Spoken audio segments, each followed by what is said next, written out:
Hello, ladies and gentlemen. Thank you guys to the inaugural event of the 2017 campaign of Houston Black Restaurant Week. Everybody give yourselves a round of applause. I love to look out and see a room full of like-minded individuals. I think everyone came here today because we all have a passion for business. We all have a passion for our community.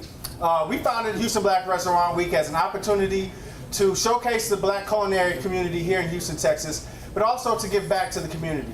And so we're partnering with the Blue Triangle Community Center to renovate their commercial kitchen in hopes that once it finishes, we can provide a platform for businesses, caterers alike, to come to the Blue Triangle Community Center to use their kitchen for any type of business opportunities.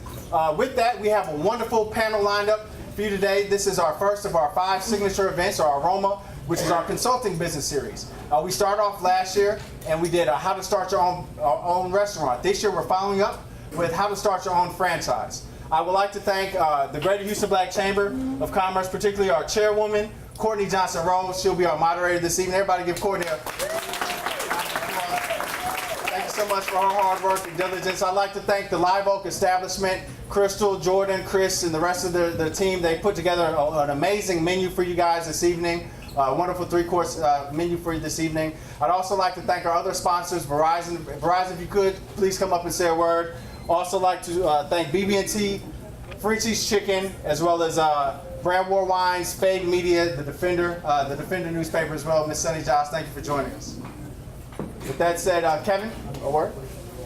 Good afternoon, everyone. Good afternoon. It is an awesome opportunity that Verizon definitely loves to be a partner with Houston Black Restaurant Week. This is our first year being a partner with the Houston Black Restaurant Week organization, and we really are excited about the opportunities leading up to this week, starting with this event, moving into the Nosh event, and then also the Sound Bites on Saturday.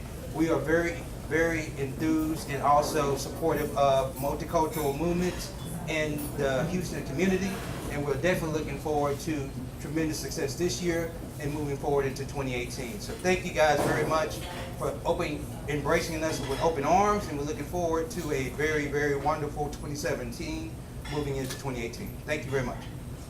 Everybody say powerhouse. Powerhouse. Say that again, powerhouse. Powerhouse. We have a powerhouse panel that we are going to be blessed by this evening. So I am so excited to introduce the panel to you.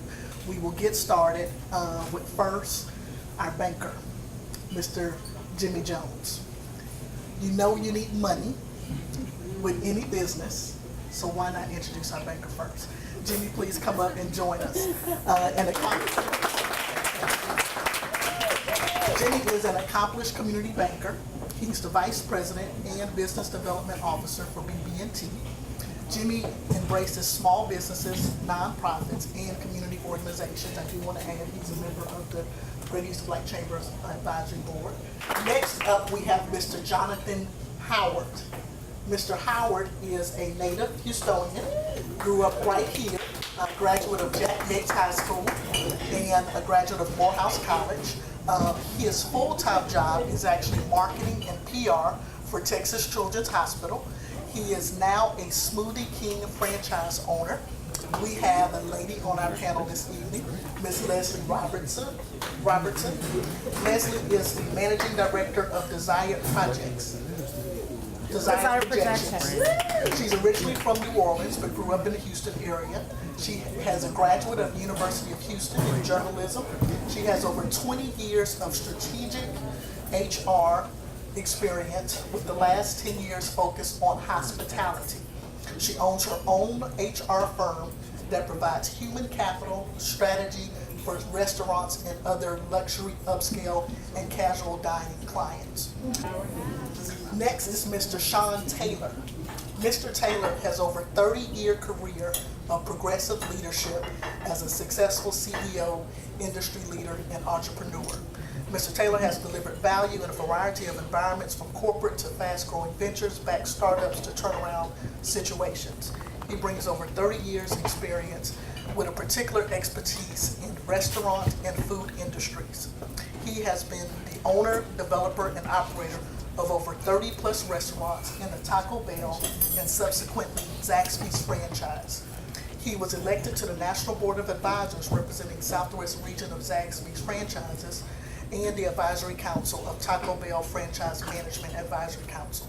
And lastly, but not least, Mr. Derek Thomas.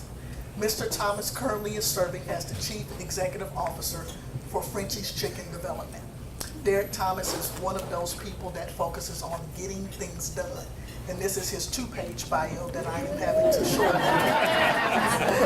along with being the CEO of Frenchie's Chicken Development, he also serves as operations partner for Solomon Group in the greater Chicago area, where he created and developed operating plans for strategic planning, commercial growth, operational efficiency, and financial control.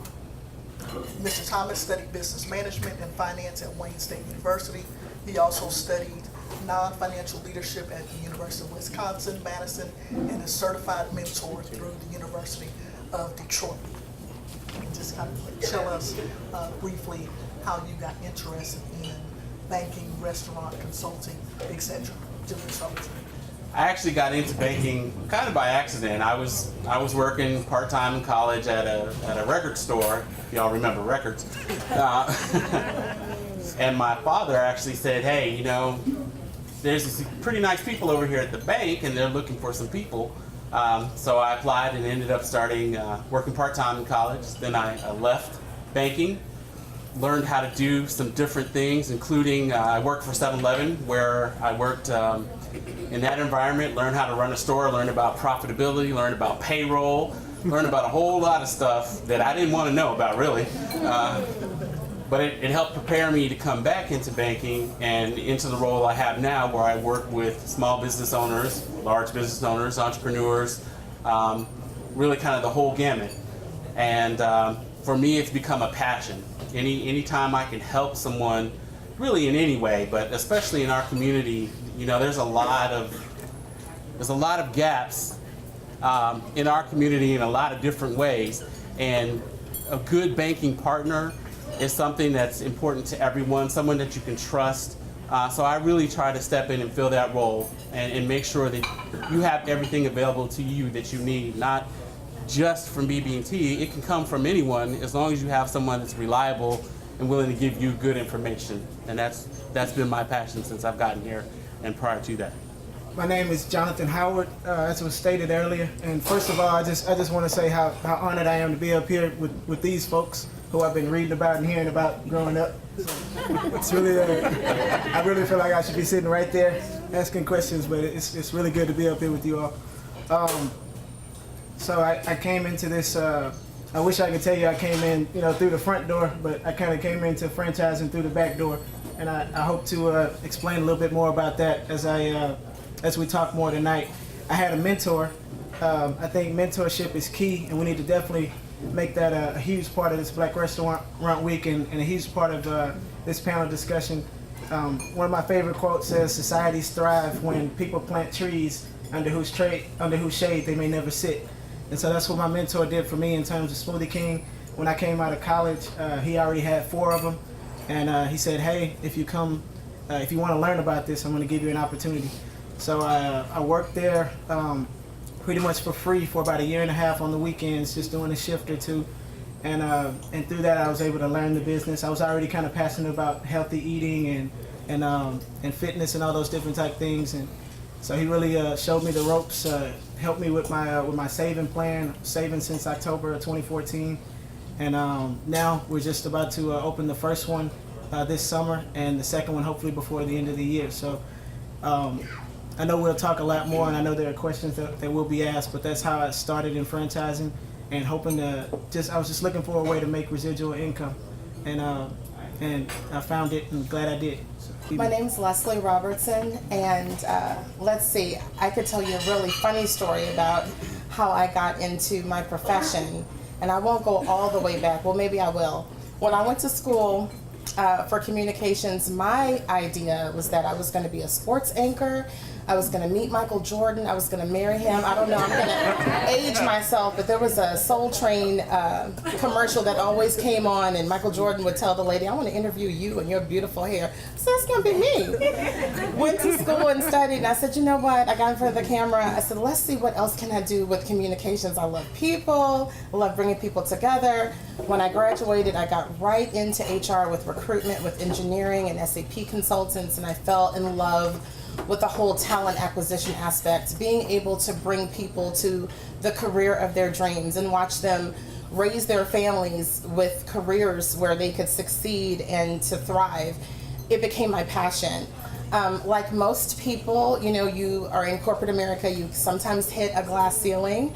I knew where I was a couple years ago that I'd hit a ceiling that I wasn't going to break through.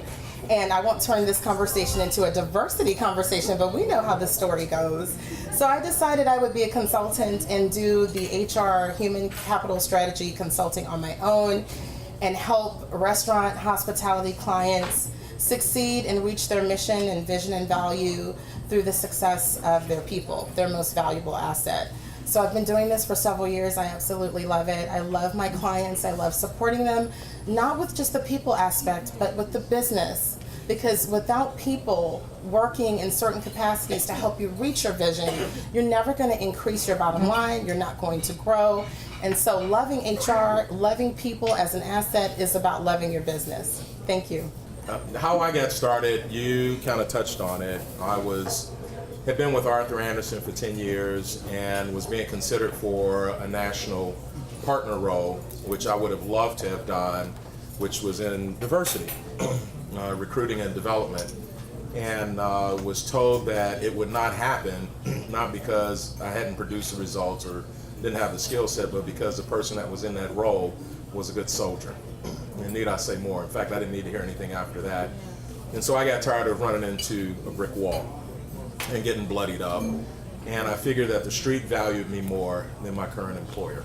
And so I was willing to roll the dice and get out there and make something happen. But it took me about a year of meeting on weekends with a good friend of mine, and we had talked about doing everything from creating a private equity fund where we would go out and raise institutional capital to invest in businesses, to just going out and acquiring a company. He was an operations guy and I was a finance guy.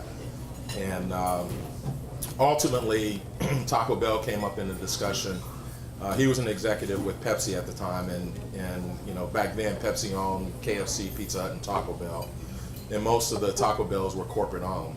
And Pepsi had decided that they were going to move to franchising most, if not all, of their company stores, and Taco Bell presented the largest opportunity. So, living in Dallas at the time, had been there for about 15, 16 years, and decided that I was going to try to make a run for the Dallas, Houston, and Corpus Christi market, which made up about 52 stores that were up for sale.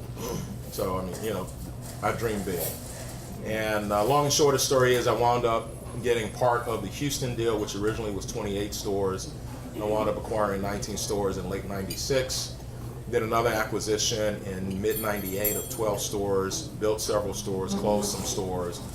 And then in 2007, right at the height of, actually 2006, at the height of the mortgage market, where there was just capital in the market galore, and valuations for businesses were going through the roof.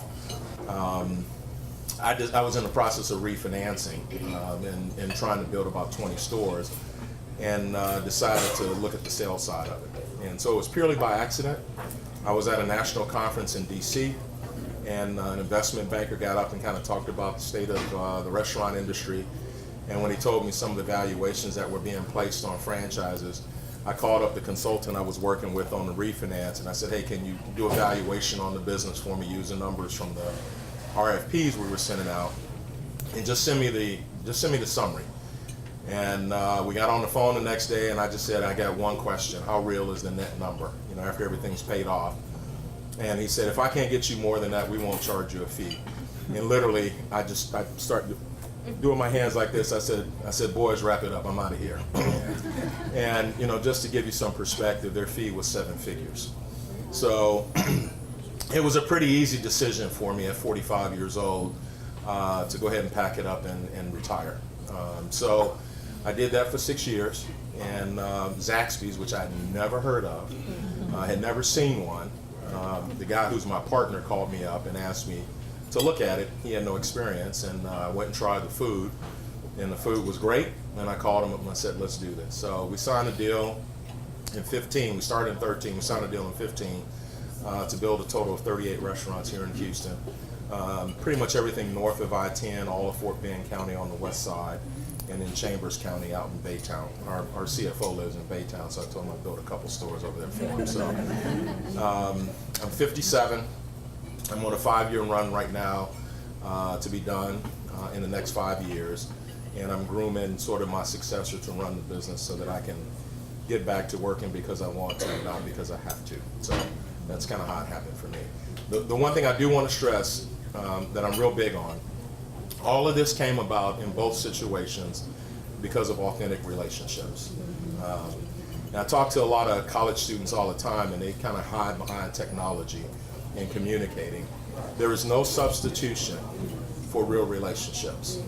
Because what you'll find is a lot of people are smarter than me, but it's all about the relationships and whether people feel comfortable about you and with you in order to give you that opportunity. I started my career 42 years ago, working side by side with Ray Kroc at McDonald's in Detroit, Michigan. And was behind the line, cutting fries, doing what they did back in McDonald's and Coming to America. So I was doing that. I recognize you. Right. So from that point on, I ventured into the hospitality, and I really loved it because I love people. I love to make people smile, love to make people laugh, joke. But more than that, I love the competition in leading people. And as years went on, I went after leaving McDonald's and working at Burger King in the earlier days, and when I started college, I went into retail, traditional retail, and I started working at Foot Locker. And that was where I first started really learning about true operations, and sales. Because I was a guy, for all of you to remember Foot Locker, I was a guy that started, heads up, one down, here we go, jumping through hoops and all that type of stuff back then. And it was a lot of fun in those days of really learning all the specifics around shoes and clothing and things like that. But I got tired of that job, and something came to me, was a gift that I still harness today. And that gift was a company that I think that has changed the world in many ways. It was one of the fastest growing companies, and that was Starbucks. And when I was introduced to Starbucks, at that time they had 2,000 stores. They were just a little small company, opening about probably one store a day in the world. And when I left Starbucks, it was 12,000. So I was a part of the massive growth of watching a company that had 2,000 stores and then watching it grow from 2,000 to 10,000 stores. And during that journey, the people that I worked with, the people I led, helped me and pushed me to go from the first district manager to regional director, regional vice president. What I learned early on as far as getting all those roles and responsibilities, that it was me being in a leadership role to lead people and not be a boss, and learn the difference between a boss and a leader. And the reason why I'm sitting here today, like everyone else, is because of the people that I led, the people that I work with, not the people that I had to have a tough conversation with and still be respectful. Those are the people that I poured into the teachings, the learning, the coaching that they needed to be successful. Because your legacy is all about the people that you touch, the people that you can look back and say, what did you pour into someone else? Because it should always be about the other person. And along this journey, and I'll shorten it up, I've had the opportunity and the blessings to be in senior roles, senior vice president of this company, executive vice president of that company. Those companies could be Advance Auto Parts, it could be Argo Tea based out of Chicago, Dunkin' Donuts, a franchisee owner for Subway. So I've been blessed to be in many, many different roles. But I tell you a quick story that really helped get me here, is that I was the first African American senior vice president for Advance Auto Parts. They were going through an acquisition and change. And this was a different industry, but it was still about people and product. It wasn't about food, but it was about people and product. And I had a P&L, had a responsibility. It was the biggest job that I had. I was over 22 states, well, me and my team were over 22 states, 16,000 employees, and we had a P&L of $2.5 billion. In the industry, the EBITDA was 8%. Our company, or my division, our division, was 12.5%. Now, when you do the math on that, that's a little over, putting over $250 million in the bank after all the bills are paid. Cash, right? So I was told that I was going to have an unlimited bonus potential. And at that particular time, they gave you a salary, probably about $250,000, with all the bells and whistles of a company car, access to the company jet, all those type of things that you get once you get to that particular level. But I had the responsibility of those 1,600 to 2,000 units. I traveled 40 weeks out of 52 weeks for 4 straight years. And my unlimited bonus potential hit $1.2 million. But it had a caveat in it. It said, subject to board approval. Subject to board approval. I remember the finance team saying, you guys have broke the bank, and you better go and talk to your accountant. And I said, they're not going to pay me that. They said, what do you mean? I said, you didn't look at the fine print. It's subject to board approval. So what they did is they gave me a third. And they said, well, we'll give him $400,000. He should be happy. He should be happy. And it's like me and my team, we put over $250 million in the bank. We did 12.5%, so we had a basis point of 450 points over what the company had did. And I said to myself at that point, you know what, if I was an operating partner, doing my own thing, being a partner with a group of people that do the exact same thing and have the same exact responsibility, normally operating partners get about 10%, right? At least, correct? So I said, man, if I'm with the right people that appreciated me, I would have got a check for about $25 million. And they would have been like, wait, $225 million, we'll put that in the bank.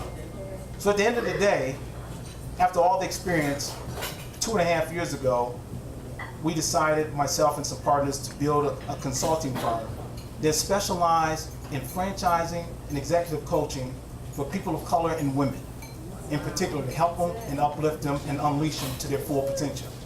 And that's how I got in contact, we got in contact with the Frenchies family, and they asked me to come down and to help them restructure and build this brand that everyone in here knows to a 500 national brand. And that's what helped get me here today.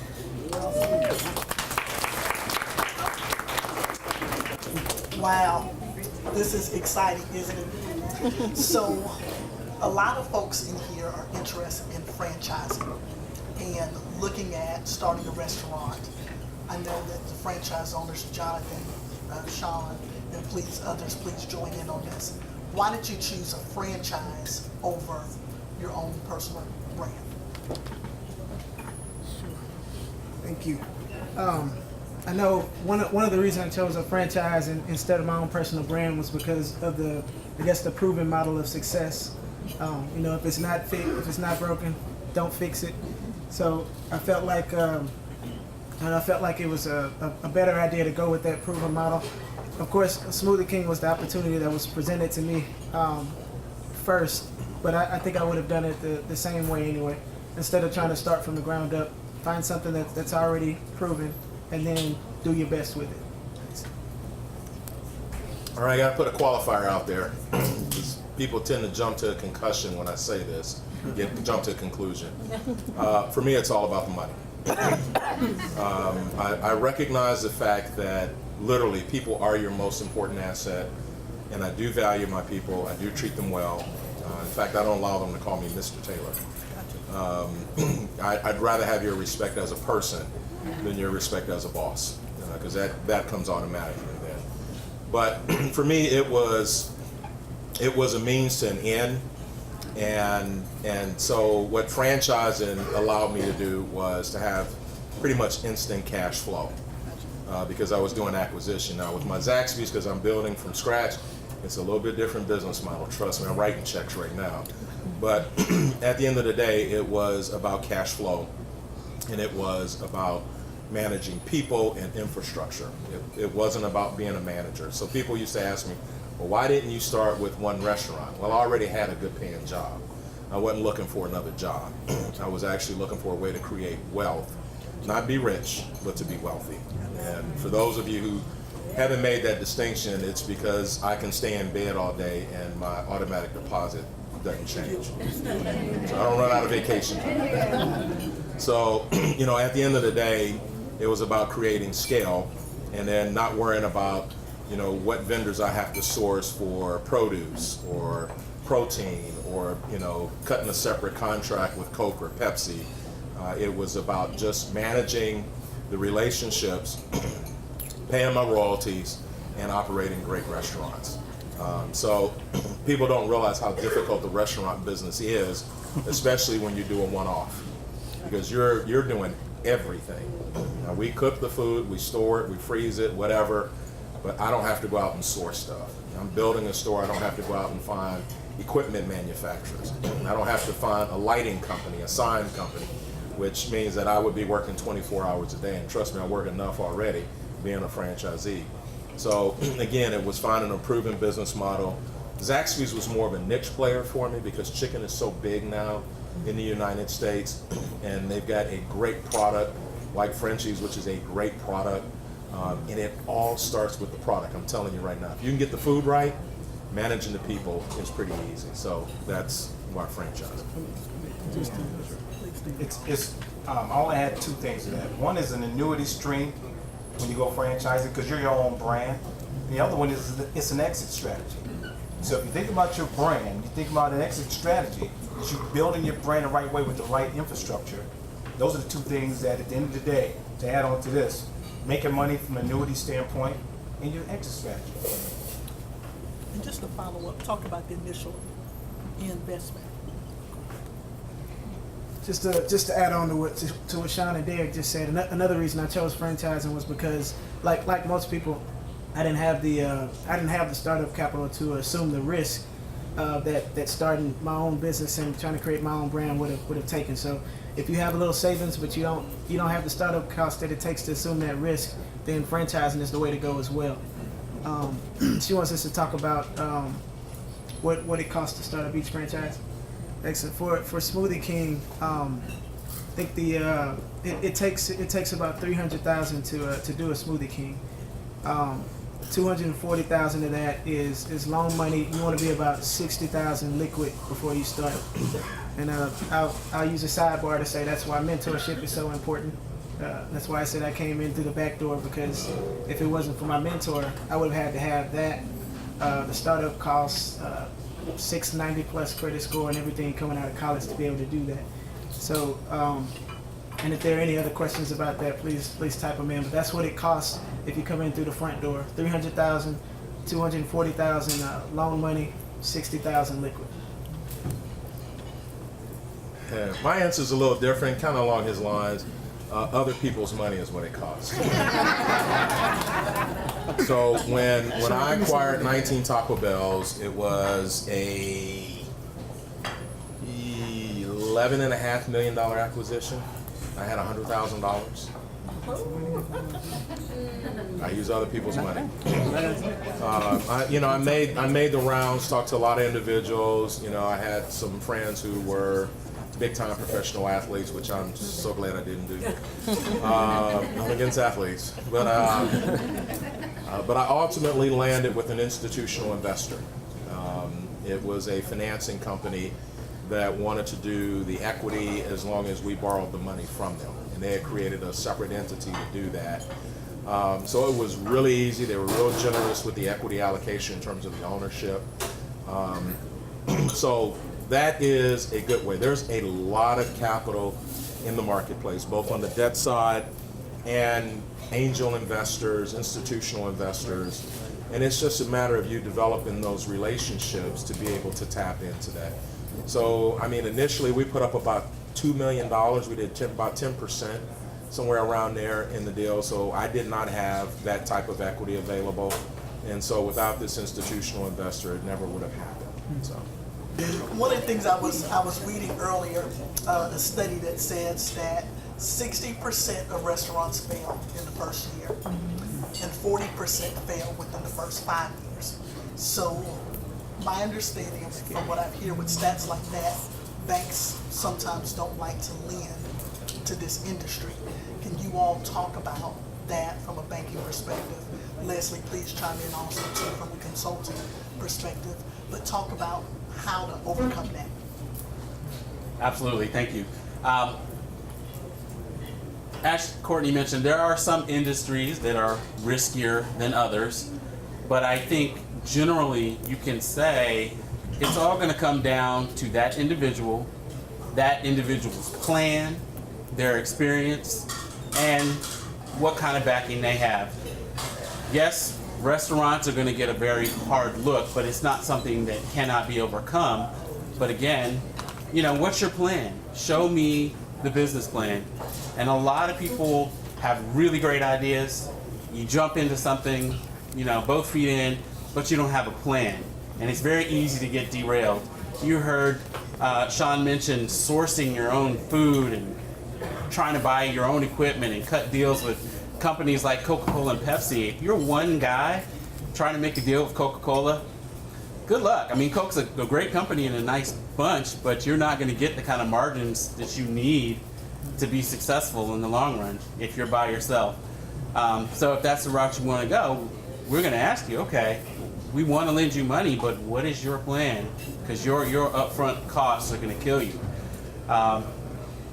So don't forget that. Whatever business you choose, whether it be restaurants or renting bicycles or whatever it may be, flipping houses, which is another very popular thing to do now, you need to have a good, strong plan. You talked about franchise fees, and general rule of thumb, because I get that question a lot, is, well, how much do I need? 20% of whatever the franchise is going to be is the ideal. So like in 300,000, he mentioned 60,000, that's 20%. You can get in for less. 10%, if you want to go the traditional banking route, you can do 10%. There's the Small Business Administration, SBA. That's where they come into play because they will allow you to put less money down. But again, what's your plan? Business plan is critical. Your history in terms of credit is critical. Even though it's a business, you as the owner, especially early on, you're going to be asked to personally guarantee. So they're going to be looking, we are going to be looking at your credit history. And one thing I do want to stress, relationships came up too. Don't let that scare you. I know a lot of people are like, well, my credit's messed up, forget it. That's not the way to go. The way to go is, hey banker, you told me this, now help me get there. And if that banker's not willing to help you, go next door to the next bank. You will eventually find someone. Unless you start here, then you don't have to go anywhere. But that's a good banker will sit down with you and game plan and help you get where you need to be. I would like to address the comment you made about the failure and the cost relative to people. I had the pleasure of working with franchisees as well as corporate-owned stores. I worked for the 8th largest restaurant company in the nation, and one thing that we had to deal with was turnover. Turnover is very costly. A lot of leaders and managers and business owners tend to think that people are replaceable. And people are replaceable, okay? And I'm an advocate for people. And in the business environment and working in an HR capacity, I can tell you that talents can be replaced, but not all the time. However, when you look at it from a strategic perspective, the turnover costs $9,000 for each $8 an hour employee that you would have. So that's $9,000 that's being taken away from your bottom line.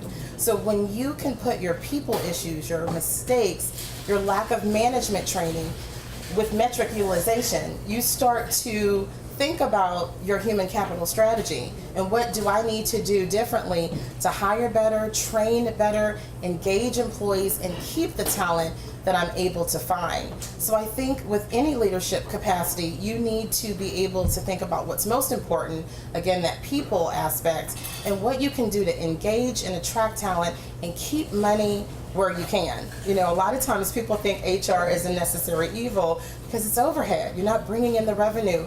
You're not a profit center. You're a cost center. But when you can help business owners and leaders save money, saving talent, engaging talent, it's something very important to consider. Just piggybacking on the plan. In franchising, don't go into franchising thinking about one unit, because one unit is buying you a job, and you're going to work a job. As part of that plan, the magic number, you've heard Sean talk about his experiences and how many units he's had. You have to at least have 10. That should be a part of the plan. If you come with a 10 store or 10 entity opportunity as part of your plan, then that means something to your lenders, because then you're thinking long term. I get calls every single day about people wanting to be a part of Frenchies. And one of the things that we've changed is the entry into being a master franchisee versus a single unit operator. A single unit operator, you're gonna have problems all the time if you're trying to headaches all the time. Unless you're a McDonald's person that has an average volume of $2.5 million. That's a different type of animal to deal with. But if you're thinking about one unit, you want to get into the one, think about 5 to 10. That would be the best part of the plan. Can I add something? Okay, so I heard the word personal guarantee. When I started with Taco Bell, I didn't have much, so I signed, sure. This time it's like, ooh, if this doesn't work, I could lose everything. It took me 30 years to build. So just know going in, and especially in this industry, and we put 20% in every one of our deals, every one of our locations, and my equipment package alone is $300,000. That's just the equipment. That's not the building and all the other stuff, signage. Signage is $28,000. So these expensive buildings with Zaxby's, which gives me heartburn, to be honest with you. But you will be required to sign a personal guarantee with 99% of the lenders out there. And so just be prepared. Now, once you get up and going and you've got good, strong cash flow and you're hitting your ratios, your quarterly ratios, you know, you can negotiate what's called a burn-off. So that over a 3 to 5 year period, the guarantees go away because you've built up enough cash flow off the business, you've got enough in the bank, and they're going to want to keep your deposits as well. There's another way for them to make money. Then you can get away from the PGs. The other thing about failure in restaurants, a lot of people have good recipes, they've got great menus, but where they lack is on the business side. You know, I've got all this cash coming in, and like, wow, I'm gonna spend it. Well, then the bills come in, and I don't have any cash left. And so it's important that you have, if you don't have a financial background, that you have someone that, not just with a good financial background, but they understand the restaurant business. I've seen more people get in trouble in one-off restaurants because they did not have good financial background or good financial advisors. So that's a big part of the reason why individual restaurants have such high failure rates. It's the business side, not the restaurant side. This question is on recruiting and retaining talent in your restaurant business. Recruiting and retaining talent in your restaurant business. Thank you. I think that this is a challenge in the restaurant industry because when you're working in the restaurant environment, you're working with conditions that are very stressful. It's hot. Have you ever been into the back of the house? If you worked in a restaurant, let me hear you say, oh yeah. Oh, yeah. How many of you have actually been into the back of the house? Washed dishes, had contact with boiling water and hot food. It's stressful working conditions, and the average turnover for restaurants is over 100% all the time. Okay, so some units stay at around 200%. They peak at that. So we just talked about how much it costs to replace an employee, right? So it's hard to find people who would want to work in an environment all the time that's stressful, very late hours, 50, sometimes 60 hours a week if you're a restaurant manager, okay, or a franchise owner is probably tons more than that, okay? That's the tendency and the trend. And so basically finding talent is difficult. Where you can find talent, find hospitality niche sources to find your hospitality talent. I love online job boards like the next one, but if you can engage and network with hospitality outlets, it's perfect. H Careers is a great online job board. Snag a job for your hourly employees that work inside of the hospitality outlet. Great outlet for hourly employees that support the back of the house and the front of the house. It's important to have a very defined interviewing strategy. Make sure your managers and your business owners are trained in a compliant way to interview and detect talent. So when they do have talent come through the door, that they're not running them away with inappropriate questions. It's very important. You would think that that is something easy like LMNOP, but you'd be surprised how many people ask improper questions when they're meeting people and trying to engage people and get them to commit to an employment relationship. It is a relationship. So communication is important, research is important, backgrounds, engagement. In retention, which is what I love to talk about because it's about engagement and getting people involved, it's important to have open two-way channels of communication. Being able to provide feedback and coaching, letting people know what you want, how you want it, when you want it, in a nice, respectful way that's reciprocated is very important in retaining talent. It is important to be able to promote from within when you have an opportunity, and that can't be done without leadership development and coaching and constant engagement. And on that note, I think I'm going to pass the microphone to Derek, because Derek, I've had the pleasure to work with him on some projects, and he's very big on transformational leadership. So that's how you engage hourly employees and professional employees that would run the restaurant at a level where they're committed and dedicated and want to perform for you. If you're working in an environment where there is substandard performance, you're not going to increase sales, you're not going to build your bottom line, and you're not going to have customer loyalty, because people want to come where they're welcome, where the food is consistent, where they're treated a particular way, and that can't be done if there's not training and development that's consistent. Derek? Thanks, Leslie. You're welcome. So, creating an environment of success, what does that look like? So you as the owner, operator, I'm gonna use those words, it starts with you. If you're absent, if you're in the back of the house, if you're always telling and not showing, not teaching, coaching, leading, just like that, teaching, then coach, then lead, then you'll always have that consistent revolving door. You'll always have people that are stealing from you. Development of your team is the most critical piece that you can do. So when Leslie hit on the interviewing part right there, behavioral-based interview questions, not open-ended questions and things like that, are critically important. You gotta always be interviewing. When you're out in a restaurant, even tonight, if you see somebody steal shamelessly, you gotta always be wearing your recruiting hat. And you can never say that you got enough. The moment you say, I'm good, I'm fully staffed, the next day, you're gonna lose 3 or 4 people. And then you're gonna be hiring out of a need, a necessity, instead of getting quality people. You want quality people at every position, and then you wanna pour into them the development and the skills and things that they need to be successful. So it all starts with you as the owner, as the leader, setting the tone in your restaurant, in your company. Because if you don't set the tone, you will never get to your full potential. I just would like to add something. For those of you who own restaurants and you own a franchise hospitality outlet, you always want to keep signage up that says that you're accepting applications, because accepting an application is different from hiring. Okay, you don't want to get into any compliance issues. So if you're accepting applications all the time, you're creating a pipeline. So when that 200% turnover hits you, you're like, what? I'm ready for you. I've got a pipeline of people ready to go. So keep that communication up with your signage. Keep a relationship with H Careers. Snag a Job is very cost efficient and very effective, again, for hourly employees.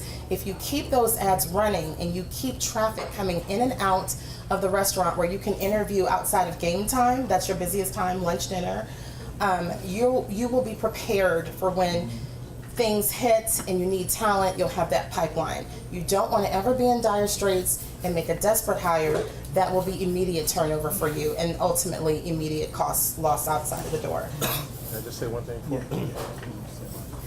Hire slow and fire fast.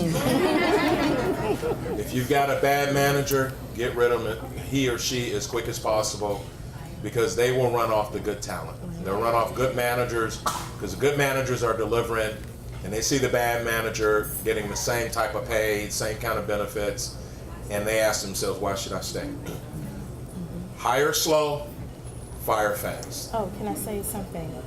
But don't fire too fast. Okay, look at your checklist. Make sure you're not breaking any laws because you have to manage your emotional intelligence.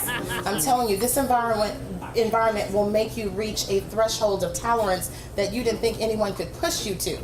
I have seen my clients go through it. I've seen executives go through it. You need to take a breather and a woosah. Call your HR diva, call your HR consultant, your HR VP. Let them go through a checklist with you so that all bases are covered. Because when TWC starts to call, you want to make sure everything, every gap is filled. Okay? Thank you. Hire slow, fire fast. But make sure you got all your boxes checked. And lastly, we've been talking about franchising. So if you all put on your franchise hat, it's building your brand. That applies to you when you go out and franchise your brand. So this gentleman next to me, Sean, I will go out all day and try to recruit him to be a business partner because I don't think about how I can have Sean working with me as a franchisee. It's a business partner, it's a relationship, right? But there may be people because they have the financial means that you want to get in bed with really quick because they can give you that franchise fee really quick and it's, oh man, these guys are coming in good. And hey, that'll be your worst nightmare.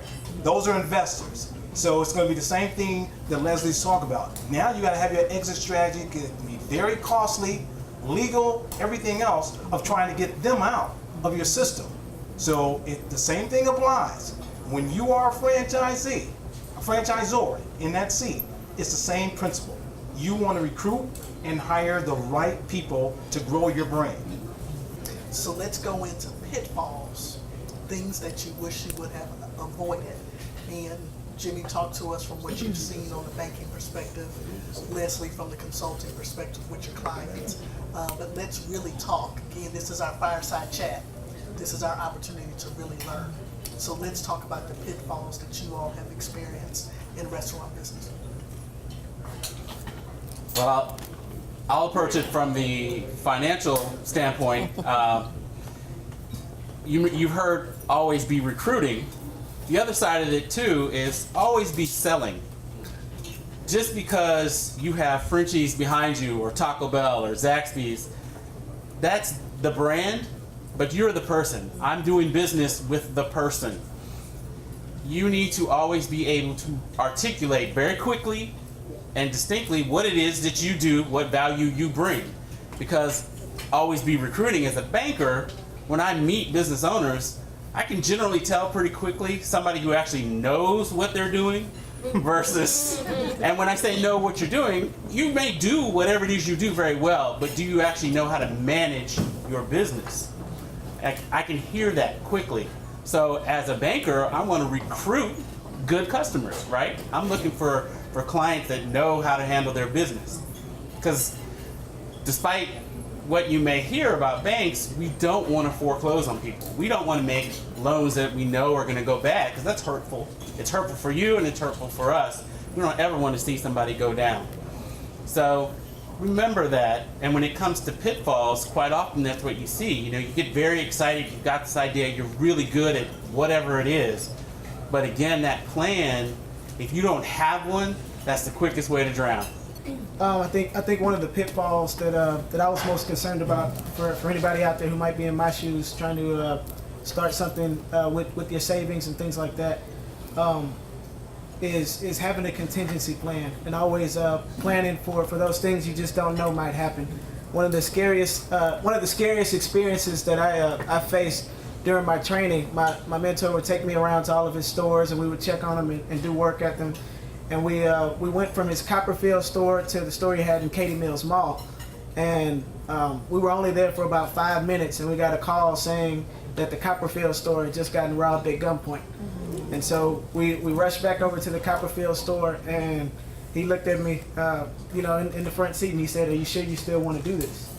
And I really had to make a decision there. You know, I knew that things could happen financially and in many other ways, but I didn't think about the people element.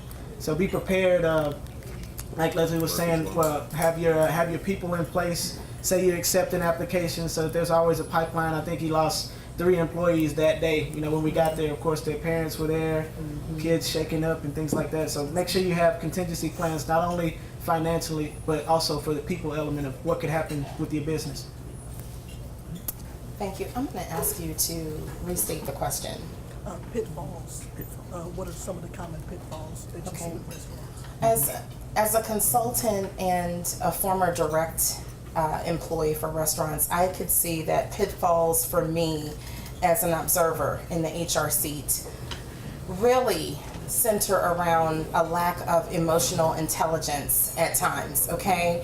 Because a lot of leaders and business owners, and I don't mean to be facetious at all, I'm not throwing shade, I'm saying that when people are business owners and they're in leadership capacities, they have the tendency to want to do what they want to do, when they want to do it. And when you're working with employees, you can't always do what you want to do. There are laws and boundaries and best practices that you have to adhere to. And as an HR consultant and an HR executive in-house, it's not about telling people what to do or directing or demanding. It's like counseling and advising and making very strong recommendations. A lot of times I've seen pitfalls where people make knee-jerk reactions because of their fury at the time or their lack of patience. Understanding business is imperative. Speaking the language of metric utilization is imperative. Understanding finance, these are things that will help you thrive. But in a hot minute, a person pushing you to that threshold can make you lose everything. So I think the ability to manage emotional intelligence, have a strong thought process, taking a breather, and communicating effectively at all times with all levels of your business. Because when you own a business, you're the boss, but you're always working for someone. Your customers, your team, have the attitude of servant leadership. Managing that emotional intelligence will help you avoid very large pitfalls, because most of the time, those pitfalls look like immense legal liability. They are. I'm going to take a little bit different approach, and I agree with everything that they've said. You know, getting into the franchise business is like dating or marriage. Once you sign a franchise agreement, it's marriage. Because they've got you locked up, and the franchise agreement is not to your advantage. And so don't spend legal fees trying to change a franchise agreement, because it will not happen. Spend your money, in other words, like negotiating with your business partner. When you're going into a franchise situation, the first thing you need to look at is the leadership of that concept. Because no matter how good of an operator you are at the local level, you will never be as good as you can be if the franchisor is screwing things up. I lived this with Taco Bell back in the early 2000s when we had a really bad PR nightmare to the extent that it cost me $3 million in 8 months. And having been an accountant, it's not generally accepted accounting principles. I'm talking about cash flow. Money that was in the bank evaporated in 8 months because of this PR issue that the brand had. And it was all because of short-sightedness of the leadership trying to make a quick dollar. I won't go into the details, but Burger King had 10 CEOs in less than 15 years. So they never could find their way. They never could put together an effective strategy. Franchisees went bankrupt, not because they were bad operators, but because the brand suffered. Quiznos is another one, where the franchisor basically stole money from the system. So the first thing is you need to do your homework on the concept itself. The second thing is if you are going to partner with someone, make sure you understand that person and make sure you're crystal clear on what the expectations are. And try to put that in your partnership agreement as clear and concise as possible. Who controls, and do not go into a business venture 50-50. Somebody has to be able to make the ultimate decision. And I'll agree with what you say, but some days, I'm sorry, you just got to pull a trigger. Some days you got to drop the hammer on people. Let me tell you, there have been times Not with Zaxby's, but with Taco Bell. I've gone in a restaurant and I've said things that I would not repeat in public because somebody puffed up on me. And I said, you know, don't think this suit and tie has always been on this body. I grew up in the projects on the south side of Chicago. So you can either get out of here or I'm going to throw you out of here. And thank goodness they went. But, you know, sometimes you have to pull a trigger and be decisive because lack of decision making creates confusion and turmoil in any organization. So make sure you understand the franchisor before you get in the business. And if the leadership of the brand isn't up to snuff, no matter how good of an operator you are, you will never be as successful as you need to be. I'm really afraid to follow that one because I am the franchisor. Sean and everyone up here is absolutely correct. You heard the word relationship. And that's what this comes back to, relationship. But you, wearing that hat as a potential franchisor, you have to have your infrastructure in place. It can't be about, and Sean made this comment because it's the end result of making money. But if you don't have your infrastructure in place, if you are not choosing delicately and having a business plan in place with the people you're getting in business with, it is not going to work. We have experienced that with full transparency in our brand. Whereas since I've come in, we have had to collapse the organization and basically start all over because of some of the things that happened early on. But now we're in a place whereas now that 500 store vision, and that's important to have your own vision, is clear and the path is clear of how to get there. So if you don't have that infrastructure in place, first and foremost, as a franchisor, and as Sean said, being that partner and making sure that both sides are coming to a common place where we are on the same team, 50-50 shared responsibility of moving forward. Because your franchisees that are part of your organization, they're the ones that are going to move the organization forward. So you as a franchisor have to have everything in place to support them. You work for them. You are the brand, but you have to work for them. You have to give them all the tools that they need to be successful. And if you're not doing your job. So it goes 50-50 both ways, but you got to come to that marriage, as he said. Can I add one more thing? I was reminded of a video interview I did a number of years ago, earlier this evening. The other pitfall is it is not a 40-hour-a-week job. So if 40 hours is your magic number, don't waste your time, okay? It's however many hours it takes. And I'll give you a real quick example. The day before I was closing on the sale of my business, I had to do throughout the whole day, I'm trying to finalize documents, trying to get some reports done, but I had to do what's called a sources and use statement because I wasn't going to leave it up to the title company because they always screw that stuff up on the business. They even screw it up when you're buying a house. And so I figured I'd start working on it about 5 o'clock. I'd be done by 7, at the latest 8 o'clock. I had a 6 o'clock flight the next morning to go to Dallas for the closing. And so I started working on it about 5:30, 6 o'clock. I'd let my staff go home, my whole accounting staff and assistant, because I figured I'd get this done pretty quick. I've done it 1,000 times. Well, unfortunately, I didn't have all the reports. So I had to go in and generate reports, which I wasn't very good at doing that in our accounting system. I could always tell somebody to do it, so it took me twice as long. Long and short of the story is I finished up about 1:30 in the morning. And I'm driving home. I lived in Sugar Land at the time, and my office was over in the West Chase area off of Beltway 8 and Westheimer. And I'm driving home. I get off the Beltway 59 South, and I just happened to notice there were no cars on the freeway. It's about 2 in the morning right now. Remember, I got a 6 o'clock flight. So I had to be at the airport no later than 5:30 Southwest. And I'm going down 59, and there are no cars out there, and I started smiling. And I said, you know what? I am about to get paid later today. I don't ever have to work again. You know, I'll have more than enough money to support me the rest of my life, as long as I only live 10 more years. I'm just kidding. And everybody else is at home in bed, sleep, probably got home at 6, watched the news, did whatever, watched the 10 o'clock news, went to bed, and they're done. And I felt vindicated. Vindicated of all the hours that I had put in, 60, 70, sometimes 80 hours When I went through this restructure process with this bad PR stuff, I worked literally 70-hour weeks or more for a full year. I had 3 days off because I had to get it done. I had to do everything from operations, because I had to get rid of my partner, to all the negotiations with the bank to restructure my debt. And 3 years later, I sold my company. And I will tell you, I never dealt with rush hour traffic because I was in the office before most people were out of bed, and I'm going home when most people were getting ready to sit down and watch the news. Now, I had flexibility because I was the owner, that I could be involved in my kids' lives and I could do things like that. But my main priority at the time was my business, okay? I don't do a whole lot of stuff. Somebody asked me earlier today, well, you know, what are you? Nothing. I'm involved in nothing.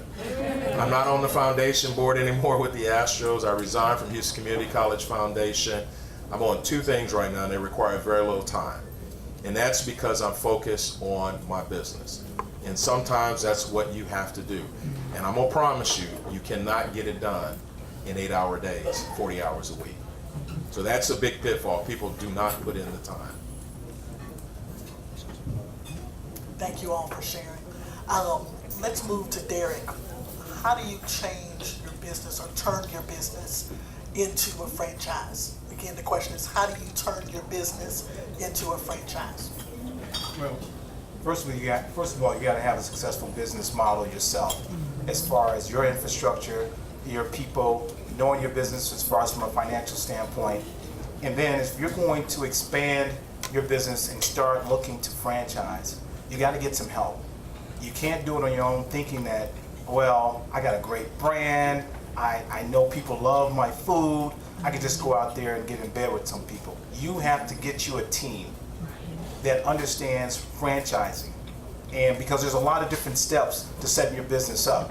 So one of the things that we have taught over the years is making sure that, and there are a lot of different companies out there, but making sure that you have people that have franchise backgrounds, whether it's your legal, your marketing, your operations, and those are like the core pieces that you have to have as far as franchising to start off.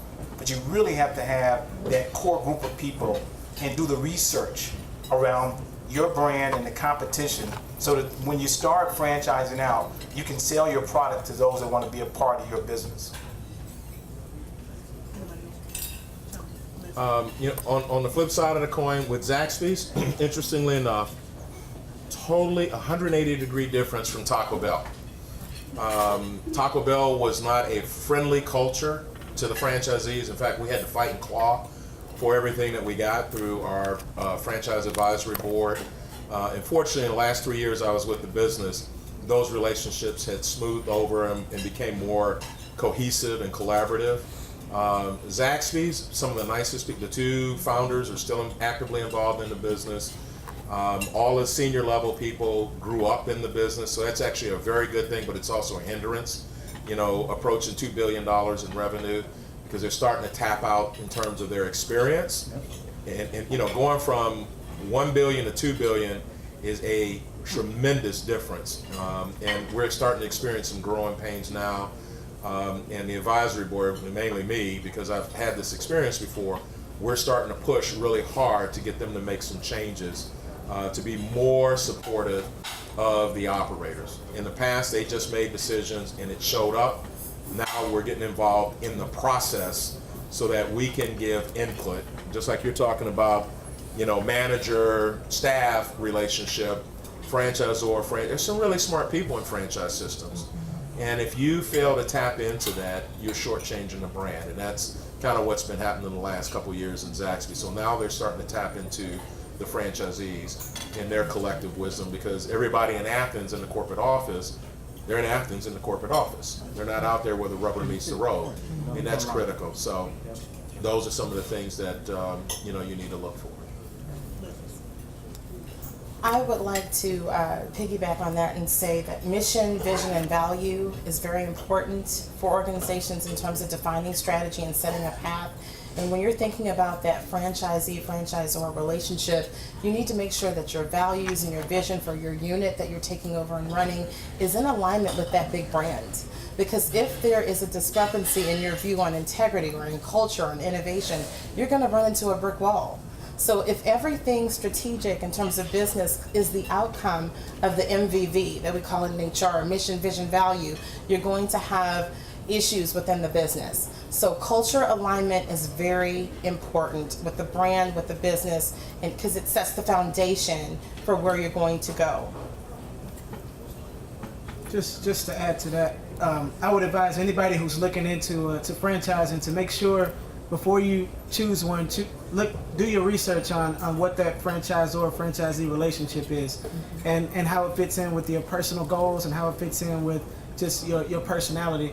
For me, Smoothie King works a lot better because of how much help you get from the corporate office. There's a lot of help in terms of real estate, demographics, and all those different type things that you might not get at some other franchises. So think about your experience and where you are as a franchisee, and let that determine what franchise you choose so that it fits. Can I just add one thing real quick? Talk to franchisees in the system. I have a friend that was looking at a sandwich concept. After he talked to the local franchisees here in Houston, he's no longer looking at that system. Franchisees, you'd be surprised, are open books. Yeah, that really just ties into exactly what I was just about to say. You've heard the word relationship, I don't know, 50 times already. Keep that in mind, though, as you're making these decisions. You're not in a vacuum. Use your relationships. Use the people that you know. You heard, do your research. Well, research is not just in front of a computer. Use your human resources as well. Ask those questions. Go talk to experts. I always like to say, whatever it is I'm most afraid of, I'm going to seek somebody out to help me with that issue rather than try to ignore it, because it's a deficiency in me and I need to overcome that. Okay, so let's move to location. And I'm in real estate. In real estate, we say location, location, location. So when you're looking at a restaurant, how do you select the right spot? And I know from a banking perspective, the location probably does matter in the financing. From the franchise perspective, I'm sure that they look at that too. Talk to us about location and how key that is to the process. I'll pass to my experts on that.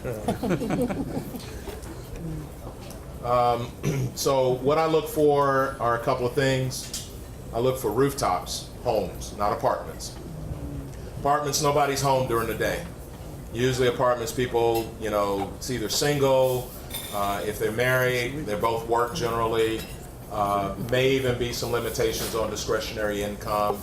Rooftops, families, kids. If you've got kids, who decides where you go to eat when you go out most of the time?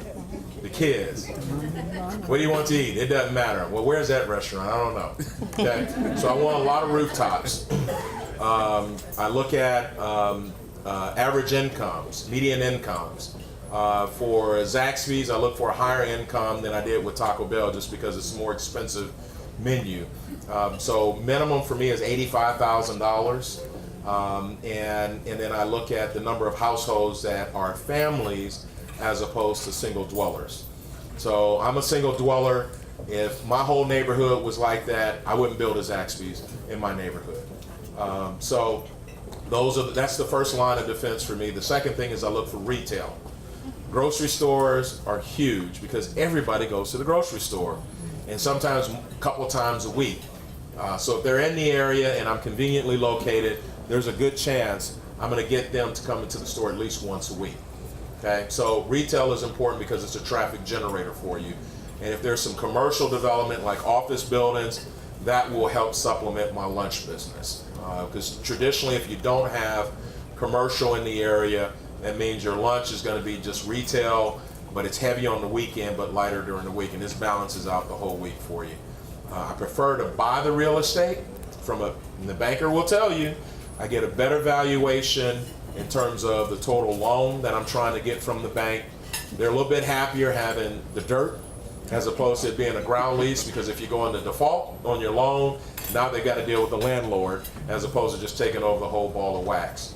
From an owner standpoint, the dirt allows me to get higher valuations down the road if I want to refinance and take some capital out of the business. Or in my case in 2007 when I sold, out of the 28 locations I sold, 20 of them were fee properties where I actually owned the real estate. 60% of my sale price was the real estate, as opposed to just the cash flow piece. I don't know if there's any McDonald's people here, but for the most part, I don't know if they changed that strategy, but for a long time, you didn't own the real estate in McDonald's. I'm not even sure if you own the building. You don't. So McDonald's owns all of it. So you pay them rent. In fact, I think they're the second largest or first largest landholder in the world, and I think the Catholic Church is either first or second. Yeah. So you're paying rent, and you're creating wealth for the landlord, and I'd rather create wealth for me long term. So, but it's rooftops, it's income, families, retail, and commercial, and ingress egress, being able to get in and out of the parking lot easy. So, yeah, here, I was going to add to that. So, ingress, egress, how to get in, get out. I'm just going to add to what Sean said. So, look for signage capabilities. Okay, where can you put signage at? On freeway access and things like that. Schools, competition, traffic counts. It all depends on what side of the street you want to be on. If you're going to have breakfast, what side of the street is the most traffic going on? Going to work. You know, got to get that going to work business, and it's got to be the right ingress to get inside. Because if you can't, people are not going to stop because they're in a rush. You know, parking spots. When you get your location, how many parking spots are there? What's the size of the building that you want to get? Is it an end cap? Does it have a drive-through? It's all those type of things, and then the research on your competition. Many times we don't even think about that.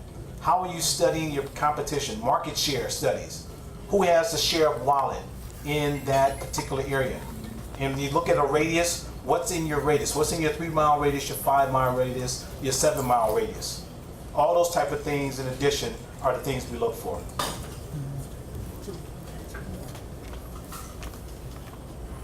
They said a lot, but definitely on the Smoothie King end, we look for just about the opposite of what Sean looks for. We do like rooftops, but we like apartments as well.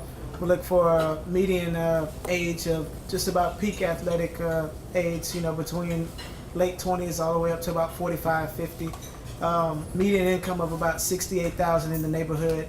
And one thing I wanted to add to what they said is whatever franchise you choose, make sure you choose an anchor place that fits your goal.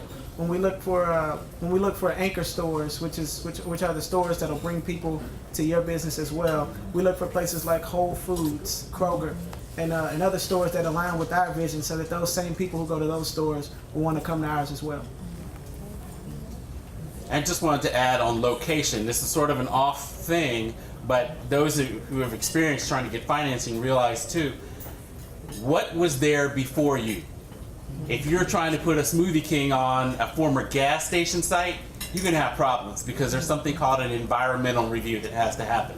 So if you used to have gasoline tanks stored under a food establishment, that's a problem, right? And it can get very, very expensive. Not to mention, it's very expensive to have that environmental evaluation done in the first place. So if you can, try to find out what or who was there before you.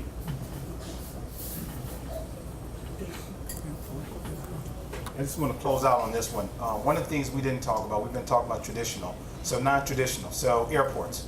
If you're in the airport and you got the ability to get in the airport, which is a captive audience, you got to get in the right concourse. Just because you're in the airport doesn't mean anything if you're not in the right concourse. That's critically important. Being a part of the school system, as far as universities. So working with maybe as a licensee, working with Aroma, Sodexo, Compass, Delaware North. That's critically important as well. That's another strategy as far as how you go and move into another space as far as your brand is concerned. So I just wanted to bring those up because we didn't touch on those, and those are two critical places. Two critical. Battery. Two critical things that we need to do. Next question, please elevate your voice. How did you find investors? How did I find investors? I talked to a bunch of people the first time. I mean, I had a list of about 40 people. I probably talked to 10 banks. And the interesting thing is, I always tell people, no is sometimes not now. No is a good thing sometimes, because I always walked away with additional information. And because that bank wasn't the right bank for me, when I got in front of the right bank, my parachute was packed. I had all the I's dotted and T's crossed, and my presentation was twice as good.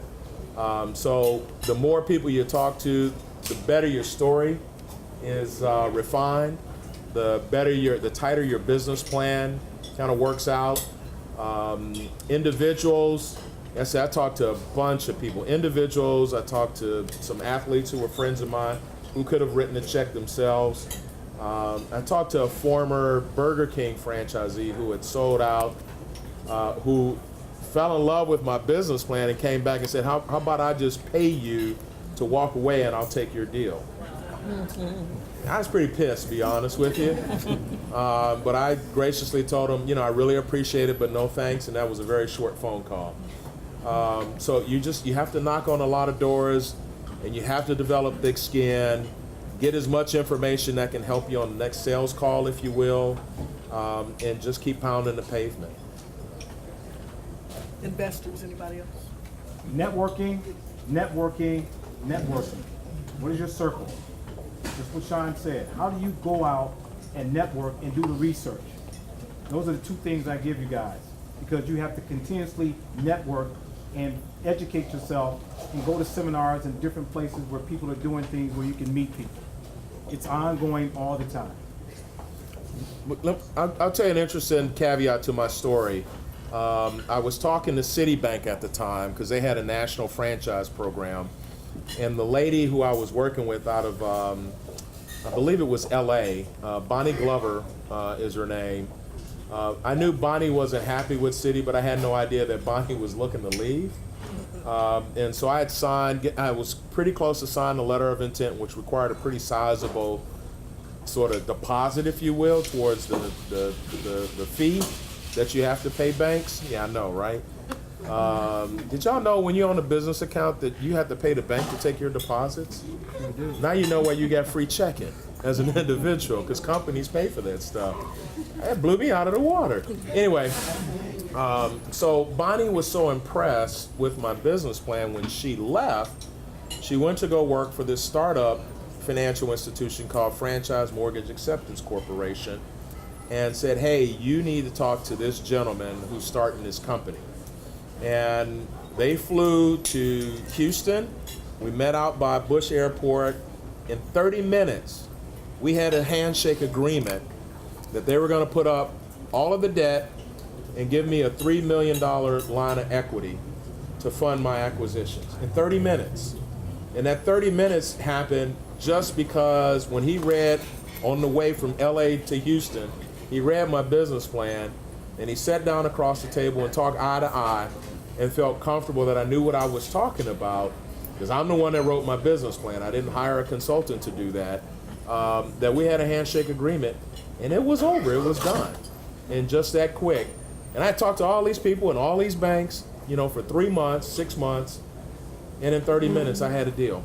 And that's basically how I funded my Taco Bell acquisitions back in 96 and 98. Let's wrap up with any final comments. If any of you are thinking about moving to the next level of franchising, and Leslie said something that's critically important to me in particular, and that's servant leadership. I am blessed and honored to be here, being asked to sit on this panel. And if I had to give back as a leader with the experience that's been poured into me in the context, I would love to be someone as your mentor, as someone that can help guide you to your next level. Because the one thing we don't do enough is we don't network and we don't reach back and we don't give back. So if I had to say anything to this entire room is that I'm here as a resource for you, ongoing. Doesn't cost you anything till we sign something. So I would love to help you guys, because at the end of the day, I feel as though we gave our stories about working in corporate America and things like that. You are only given a ceiling that you can only reach and go so far on. That's it, because you'll never be worth your net worth working for someone else. So we were all put here to have our own. So as part of tonight and part of going forward, that's what I give to everyone. My gift to you guys as far as if I can do anything to help you out. I ain't helping you out. No, just kidding. I believe in a hand up. It's why I'm here. It's why I do a lot of public speaking, to share my experience. There's no reason why you need to go through things that other people have gone through before you, learn from their mistakes. The three things that have driven me, and one thing that circles all of that, is big dreams. I find people undershoot in what they're trying to do. It's like I said, I didn't want to do one restaurant because I already had a job. I mean, you already have a job, okay? Build critical mass and be in the people business. I'm not in, I don't ring up, look, I don't know how to run a register. I go back there and drop some chicken in the basket and push the button, and 4 minutes later it pops up and I can shake it and put it in, on the line. But that's not what I do. I'm in the people business. I'm in developing people. I'm into giving people opportunities to make a better living. QSR business, not fast food, quick service restaurant business. I mean, we get hammered by politicians. We don't want French fries. Zaxby's is a $2 billion. The second largest employer in the United States is the restaurant business. And most people get their first job in the restaurant business. But we get hammered. But the guy who's going to take over for me, ultimately, if this thing is successful, like I think it will be, he'll make $250,000 a year. He's a high school graduate. He's been in the restaurant business for 25 years. He's a high school graduate. He'll eventually make $250,000 plus bonus. Not 1.2 million, maybe 400. But have big dreams. And you have to have the courage to act on those dreams. Because the haters are going to, I used to say naysayers, and the young folks say, it's haters, Mr. Taylor. The haters are going to come out. And they're going to, they're going to talk in code, but what they're really saying is, who do you think you are? Okay? And you got to have thick skin and ignore that and realize that people are always going to want to keep you at their level. And then the third thing is you have to have pig commitment. So in the morning, if you eat breakfast and you eat eggs or bacon or sausage, who's more committed to putting that food on the plate, the chicken or the pig? The pig. The pig, right? Why? Chicken lays an egg, goes back in the yard, clucking around, The pig has to give up its life. So they make the ultimate sacrifice. So you have to be willing to make some tough sacrifices. And a big part of that sacrifice is TIME, time. There is no shortcut to success. None. Absolutely none. People look at me now and they go, oh man, his parents went, no, I grew up on welfare. I got into Purdue with a 16 ACT score and went to a vocational high school in Chicago. I was not prepared to go to Purdue, but I worked my tail off. Just like I worked my tail off when I went to work for Arthur Anderson, American Express, Taco Bell, and now Zaxby's. So you have to be committed and expect things are going to go wrong. Don't get stuck in what's gone wrong. Get focused on what you need to do to make it right. And the circle all of that is be true to yourself. Don't lie to yourself, and don't allow people in your circle who intend to do you harm. Be very selective in who you let inside your circle. Be very selective, because they will destroy you. This was a blessing for me. I just love being a part of this panel. There's a wealth of knowledge here. So I just feel flattered to sit amongst you guys. Thank you for having me. Thank you for having me. I want to leave you guys with some thoughts. Know your role. Know your role when you get into this business. Understand the business of hospitality inside and out. That's very important. It's not like any other business. Houston, Texas is all about oil and gas. I know I'm gonna get it because I'm from an oil and gas family. That's how I got here from New Orleans. But I will tell you, I love hospitality because it's passionate, it's about people, and what's better than serving? On that note, I want to ask you, and remind you rather, that people are your most important asset. Who is going to cook for you? Who is going to clean for you? Who is serving the smoothie? Okay, who is opening and who's closing? At some juncture, you're going to be doing all of it as an owner-operator. But remember, people are the most important aspect. And what will that look like for you in that space? How will you manage that? Don't forget this. It's very important for you to get help from an expert, a certified expert, someone who's professional that can help you take your business and your brand to the next level. I also want to let anyone know here, if you own a franchise restaurant or your own restaurant and you have over 10 employees, if you'd like help with handbooks or training, I have some free coupons that I'm happy to give you throughout the duration of Black Houston Restaurant Week, so that you can help take your brand to the next level. And I'll extend that to any of my peers here as well on the panel. You said it was free, right? Yes, I do. Complimentary. Thank you. Trade coupons. Okay, well, Well, two last things. I think, well, Leslie talked a lot about it just now, but people are the most important part of any business. You hear Sean talking about the relationship business.